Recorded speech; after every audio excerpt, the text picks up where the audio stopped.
another brand new production of one of the world's most favorite operas, Rossini's Barber of Seville.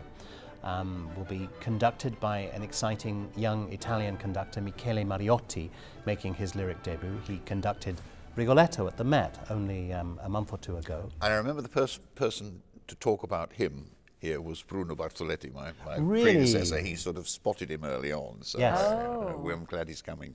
And making not only his lyric debut, but his operatic debut is the wonderful theatre director, Rob Ashford, whose productions of things like Cat on a Hot Tin Roof on Broadway and How to Succeed in Business Without Really Trying on Broadway have been such a success. To me, directing the Barber of Seville is a real challenge because one has to find a zaniness, a liveliness, an energy to the humor, while at the same time being truthful to the piece's commedia dell'arte roots. Yes, and the kind of classicism of it, I think. Exactly. That's, exactly. It's a very fine line to tread, and because you can turn it into a romp, and lapses of taste can occur very easily in this piece, and I think absolutely. And the designers for this new production, Scott Pask designing the sets and Catherine Zuber designing the costumes, both incredibly distinguished Broadway set and costume designers, have brought a real stylistic elegance to this. The sets are light and airy. It's a period production, and so much has been done to the Barber of Seville that actually putting it in period is in its way the most radical way of approaching it. And we have a wonderful cast. Yes, we do. Nathan Gunn in one of his favorite roles. He sang it here before, didn't he? Indeed. Returning in the title role. And a wonderfully exciting young American mezzo-soprano, Isabel Leonard, making her lyric debut as Rosina. Her star is rising so fast, and I've loved her when I've heard her recently because she has everything. She is the complete package. She's beautiful, she acts phenomenally well, she has a gorgeous instrument, and she knows how to sing.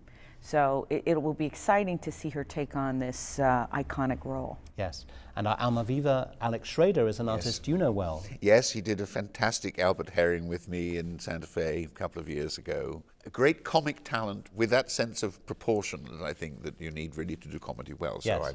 I'm very excited for him.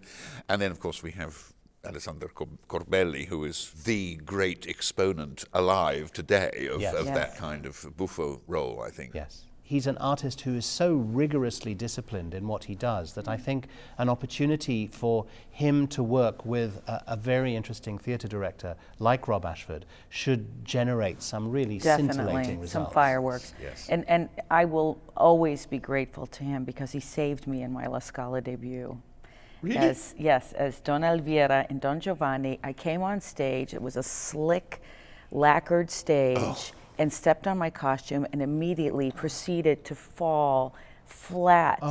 And you know, in Italy, it's not like American audiences who root for the underdog. In Italy, it's like, what is she doing here? And he picked me up so quickly, they almost didn't notice.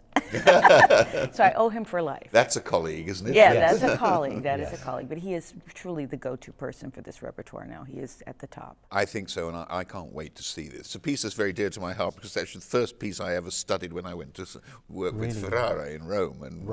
And you know, we all take it for granted, but it is an extraordinary masterpiece. It is. With so many fantastic characters in it, all the people are really interesting, you know. It's very easy also, I've noticed in productions I've seen recently, to have it become almost a concert performance because the performers are so used to doing their parts. They have a shtick that they've developed, and it very quickly descends into that sort of front of stage sing out shtick. So to have a producer who's as director who's as experienced as Rob and as successful as Rob, I think will bring a lot of gravitas, a lot of depth to the piece as well.